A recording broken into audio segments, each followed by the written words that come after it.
Hello. Hi there. Welcome, Rachel. We'll give just a couple of minutes to let folks come in. I know sometimes Teams can be a little challenging to get logged into. Yeah. Will the slides be sent out, and also will this be recorded? Yes to both. Okay. Thank you. Yeah, so we will record it and then we'll send it out if you like.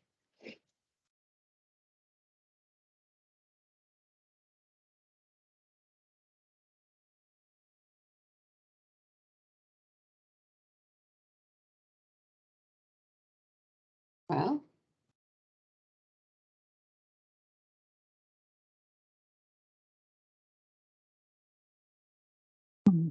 should we go ahead and get started? And as people come in, they can join us. So welcome. I'm Erica Benson. I'm the Interim Director of the Office of Research and Sponsored Programs. And this session is really to introduce you to some of our programs, some of the services we offer in the Office of Research and Sponsored Programs, as well as in CETL, the Center for Excellence in Teaching and Learning.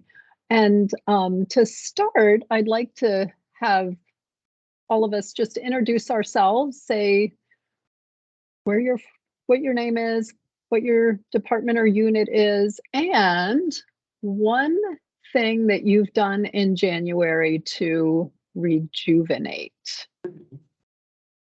And so I can start with that while you're thinking. So for me, I have been indulging in Louise Penny novels, the Inspector Gamache series. That's just a way that I've been relaxing and rejuvenating. Heather, would you like to? Go ahead, Angie, go ahead. I'm Heather. Okay, I'm Heather Johnson Schmitz, also Office of Research and Sponsored Programs. I am the manager of grants and contracts. So I'll get to share a bit about our external grant seeking.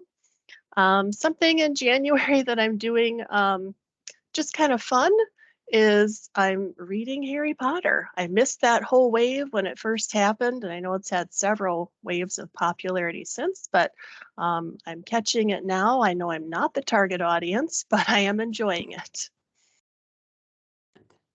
I'm Angie Stamba. I know all of you, I believe. So I'm the director for our Center for Excellence in Teaching and Learning. And this January has been really unique. So I usually walk on my lunch hour. That's my only exercise for the day. And this year I've been able to walk outside for most of January. Now, starting on Friday, that's probably going to change. It looks like we're in for some cold weeks ahead of us. But I've enjoyed January to be able to get outside. And then the other thing, I watched the first season of Only Murders in This Building, and I highly recommend it. If you have not seen it, I'm not onto the second season yet, but that was a good escapism too, to get away for January a little bit. Thanks for the tip. Rachel, would you like to go next? Oh, sorry. Hi, sorry, I was just trying to get off mute. My name's Rachel Pierce. I am a doctor of nursing in the Department of Nursing, so an assistant professor there. So I teach undergraduate and graduate students. One thing I did to refresh myself is my husband and I were lucky enough to go to Belize for a week in January. So got to go to 4 different areas within the country and had some time in the water, snorkeling at the beaches and doing something called cave tubing, which was a really unique experience. It was in a sacred Mayans cave area. So very cool experience. And I'm sorry, was there any part of the question that I missed?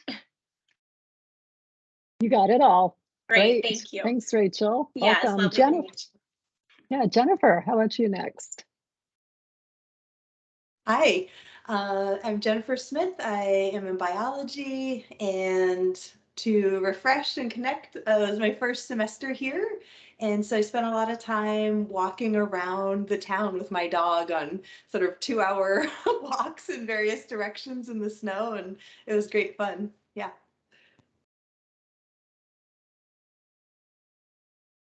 Okay, Warren, how about you next?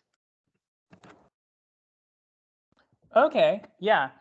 So I'm a visiting professor in the math department, and one thing, it's also my first year here, but in January, we had a conference. There's a math conference that happens every January. It was in Boston this time around.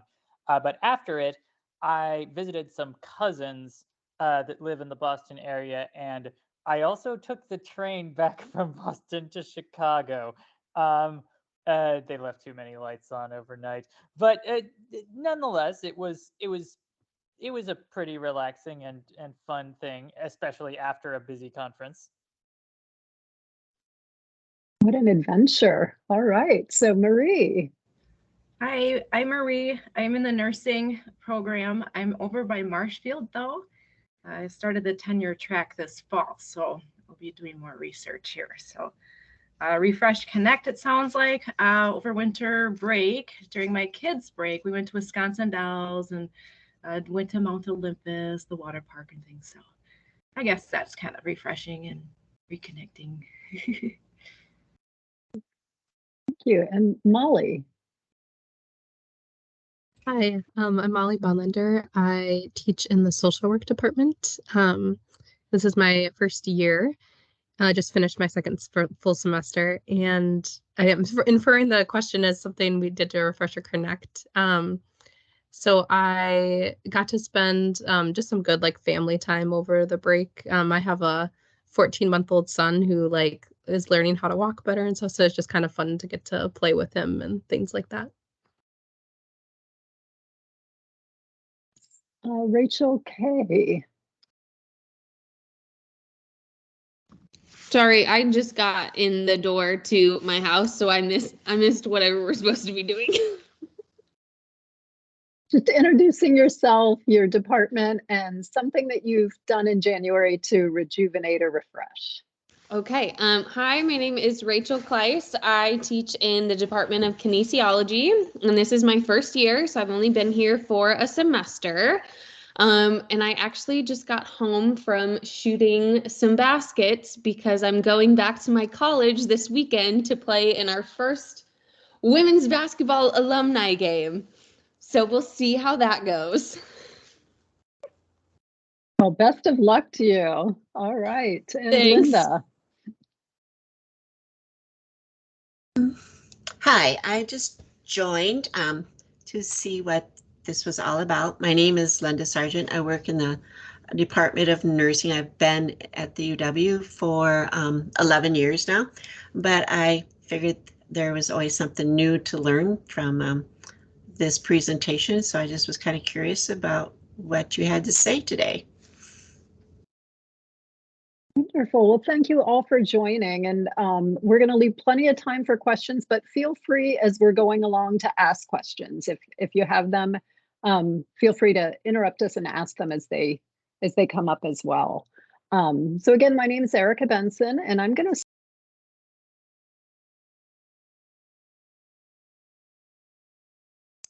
Erica, you muted yourself somehow. Oh. Okay, thank you, Angie. I didn't realize I did that. So I'm going to start off by talking a little bit about the Office of Research and Sponsored Programs, and just starting with our mission here, which is to maintain a supportive environment for research, scholarly, and creative endeavors of the faculty, academic staff, and students. And of course, you can see in our circles here, we do that in a number of ways by providing and securing funding for research and creative endeavors. We try to do things to also develop our faculty, staff, and students through counseling, information, through education and training, and then also, of course, to advance the institutional priorities, reputations, and policies and procedures.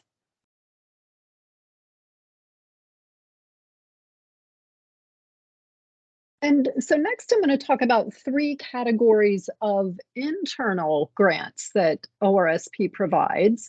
And I don't want to scare you that there will be a lot of information on these slides. I'm not going to talk through every single piece of this, but the first category of internal grants that we have are student-faculty research collaborations.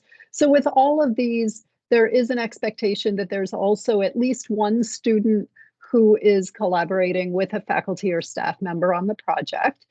These are open to all faculty and staff with a 0.5 or higher appointment. And the ones that are upcoming are those for our summer research experiences. So the upcoming deadlines for those are February 13th, where you can do collaborative research with students over the summer, typically beginning on July 1st when the fiscal year starts, but in some cases we can begin those activities a little earlier with carryover or with some funds that we have left from this fiscal year.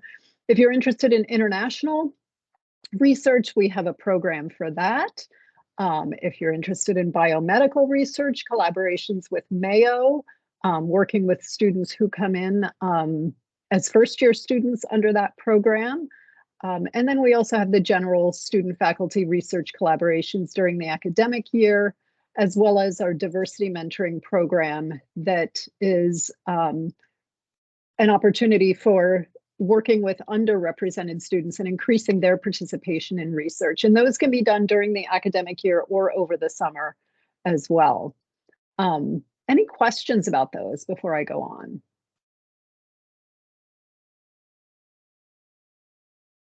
Okay, so the next category that I'm going to talk about are ones, grants that are really focused on faculty, staff, research, and creative activity. So these do not require you to necessarily have student collaborators.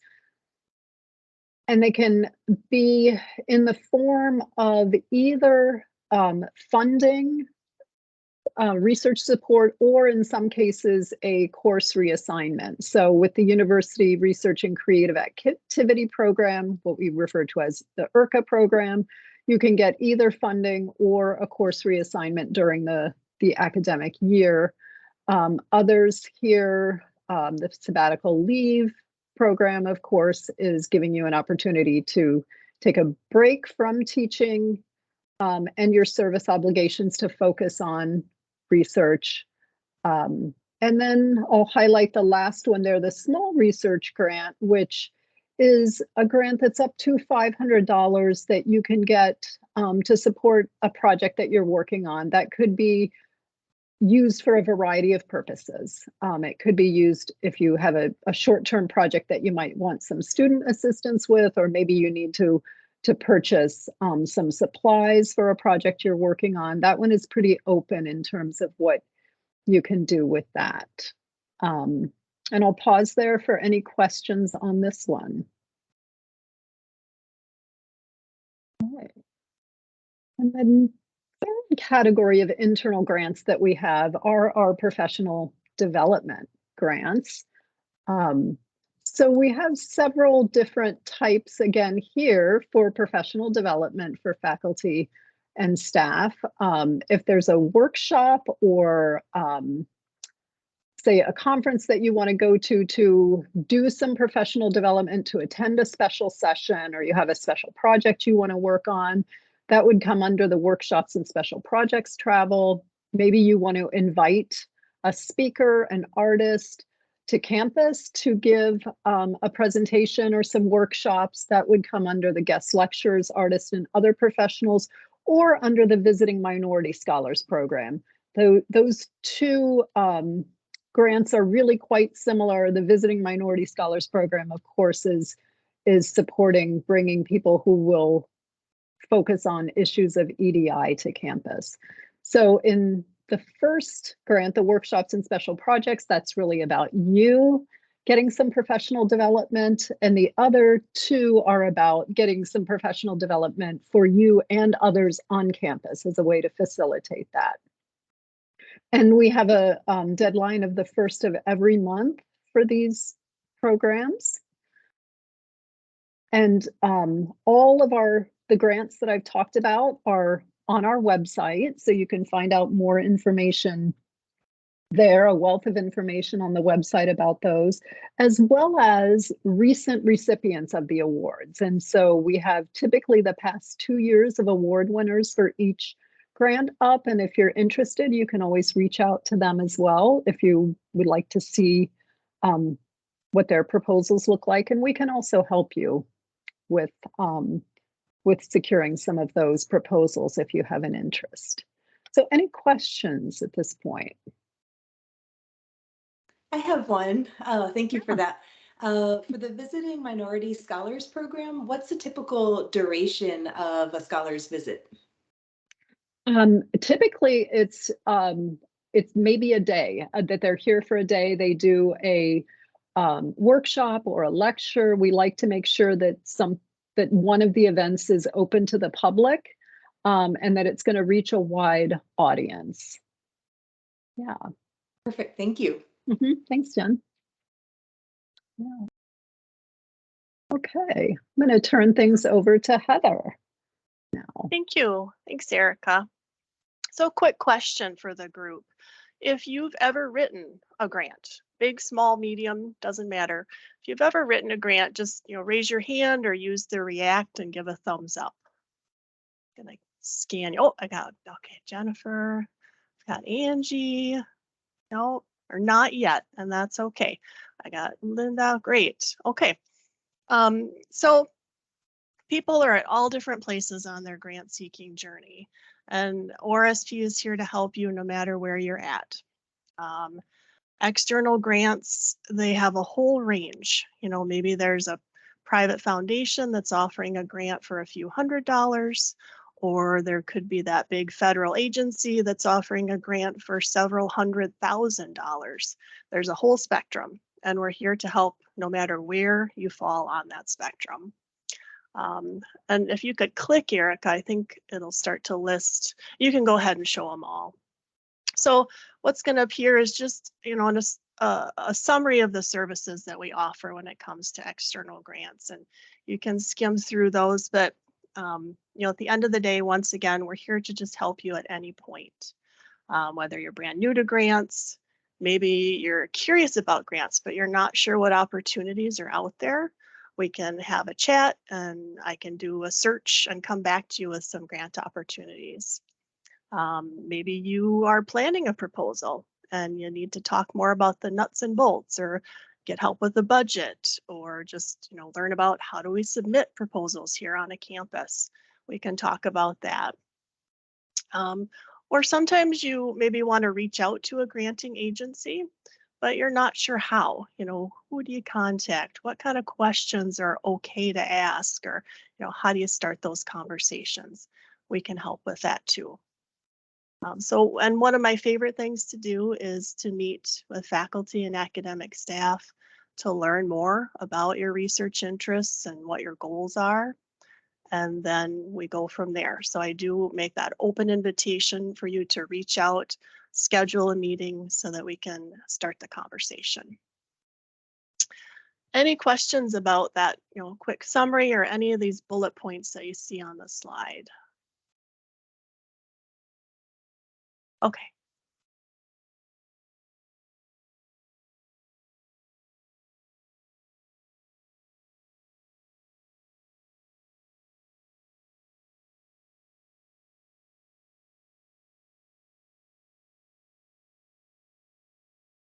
All right, Angie. And I know all of you know me. I know all of you. So I'm just going to focus a little bit because you've heard a lot about what CETL can do for you. But what I want to just come back to first is with ORSP or ORSP, or however I always say it. I hear it both ways on our campus. When I started as a new faculty, I had never written a grant. I knew I had to do research, but I didn't even know where to go with that. So some of the things I highly recommend was, one, that program to go to a conference of your own where you're not having to disseminate things.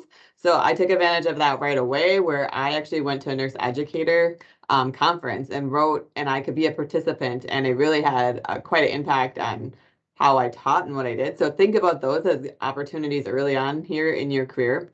The second thing is as all of you know, teaching is more of my passion than the research side of it. So doing the grants with working with a student, so our internal grants, were amazing because the student had goals and timelines and kept my research moving and really pushed my research further. And we ended up doing a summer one. So there's a stipend that came from me for the summer, but we worked through the year, and the student and I went and presented at conferences. So it helped keep my research on track. It helped me disseminate my research, and I was able to take a student to a conference because there is money for students to travel, a little bit of money with you too. So that was a great experience. So I highly recommend that.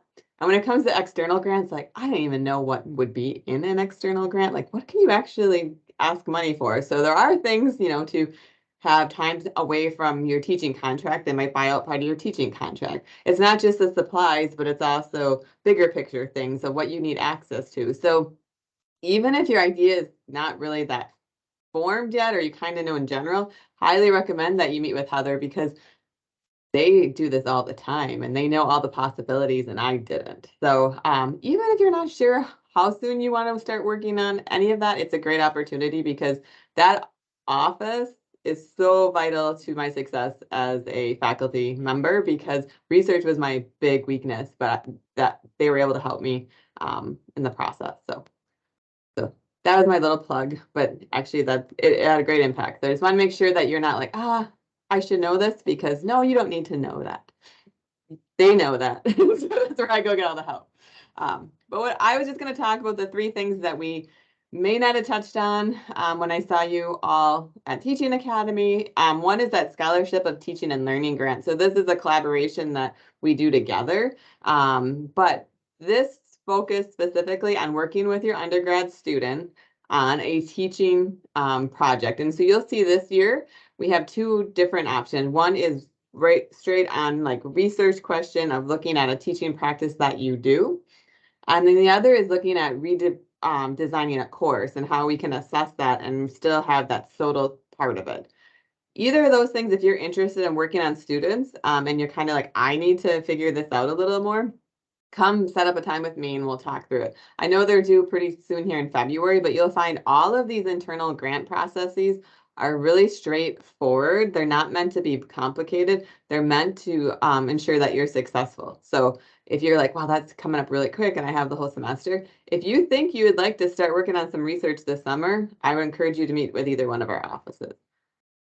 We have the new educator certificate program that'll be this spring, and that we invite everyone in their first 3 years to come meet with us. And it's between 4 to 6 sessions that we set up focusing further on teaching concepts. And we have the group kind of talk through it. It also gives you an opportunity to meet other people on campus. And now that you've taught here for a semester or 2, you can really think through like, oh, I wish I had something to talk about with that, or this happened, or I got my course evals back now what? Those are all opportunities there too. And then again, we always have one-on-one consults. So just reach out any point. We're here. We have a whole team. You've met all of them, and we want you to be successful. So that's the CETL side. It's good to see everyone too. Any questions? Sorry.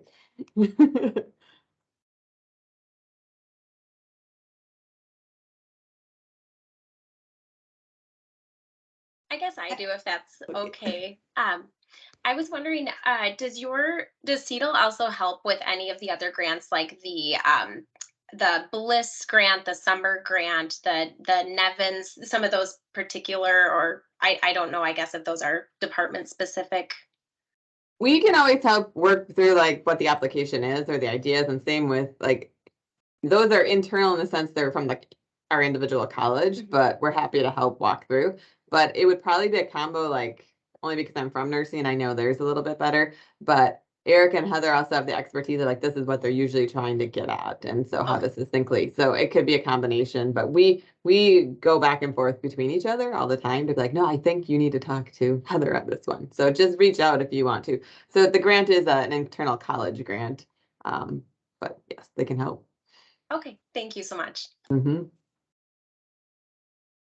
Angie, I had one. Yeah. Thanks for that. Do you mind dropping a link for the new faculty teaching certificate, educator certificate one? We have our advertisement coming out probably tomorrow, so it'll be in that, and then I'll send Okay, it to you gotcha. separate because Kelly's just finishing up everything. Perfect. I'll look for it then. Thank you. Yeah.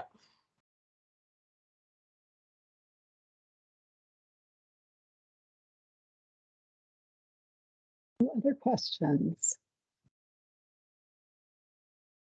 And I will say, as Angie mentioned, you know, that for me, when I was starting out as a new faculty member, it took me a couple of years to figure out how to make the faculty-student research collaborations actually work with my research and my teaching. I started off in my first semester actually working with a Blue Gold Fellow, so one of the students who comes in as a first-year student interested in working on a research project with a faculty member. So I hit the ground running, but it did take me a couple of years to figure out how do I make the student research that I'm doing kind of help me, as Angie said, move my own research along and, you know, and then help those students also get those presentation opportunities and publication opportunities too. So, you know, we are happy in the Office of Research and Sponsored Programs to brainstorm with you, to think about how to make those research collaborations or the grants that we have really work for your overall research agenda. And also helping you put that together, because that was, again, something that I had lots of ideas for research, but I didn't always know how to kind of put it together as a plan and something that was going to serve me well for several years, as opposed to for the next presentation or the next publication. And I do know there's several people here who are doctors of nursing practice. And so this is another good resource about like, how do I actually get the research question and funding and all that together? Because that's something that we're not always trained for as DMPs. And so that's kind of overwhelming. You know, practice really well. And then how do you build up that research? And so the student collaborative grants are a great way, and with the resources will help walk through. So don't ever feel you're alone or struggling in that process, because that's what I felt in the beginning. And it was like, no, I'm not alone. There's lots of resources, but you have to be willing to put yourself out that way to ask for help. Or how to recruit students and all that other stuff too, is always the questions you might have.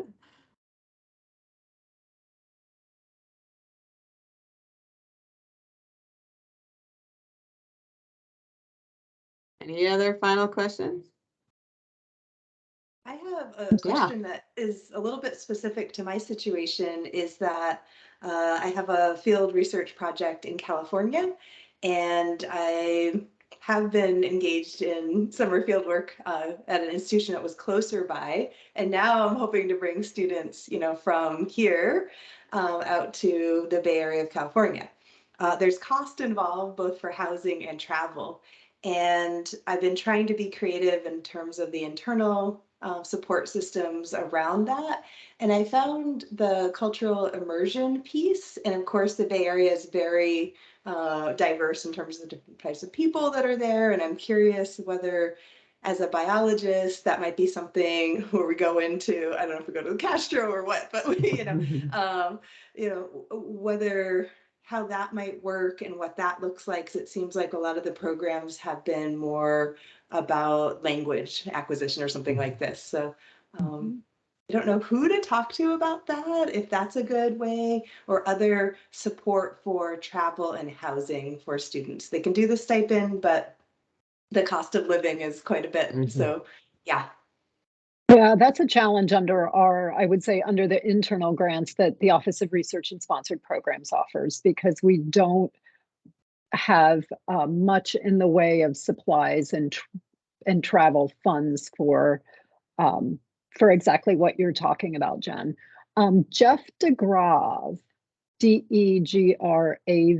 Jeff DeGrave is the director of our immersions programs, and I'm sure he would love to brainstorm with you about ways that you might be able to turn your research trip into an immersions opportunity. I know he's done this with some other faculty. And so I would strongly encourage you to reach out to Jeff and see what possibilities might be there. Yeah. And I'm trying to understand also the extent to which the same student could potentially participate, say, in the immersion, but then also do a collaborative research project on squirrels. So I don't know how that works with those multiple support systems. So as I understand it, those students can participate in different programs. There are some restrictions and immersions about the number of projects that a student can participate in and have it covered through immersions only. But if a student's participating in an immersions program, there is nothing that prevents them from participating in an ORSP grant. They're separate sources of funding, and we don't have restrictions on that. Fantastic. Yeah. Of course, NSF would be a good way to move forward, but yeah. That's a lot, though. Yeah, it takes time to get that going.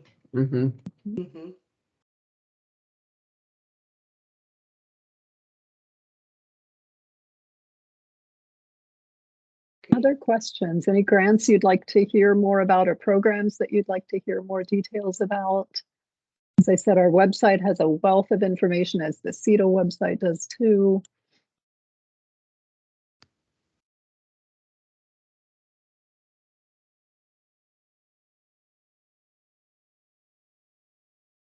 Well, I'm happy to hang out too if someone doesn't want to ask their question in front of the group. So I'll hang out a little bit. Yeah, we'll hang out and encourage you to reach out to us individually. We're all happy to meet with you one-on-one and explore ideas and applications further. Thanks everybody for coming. We appreciate it. Great. Thank you for your time. Appreciate it. It's good to see faces, and good luck with the rest of the start of the semester. Yeah, exactly. Thank you. Thank you. Bye. All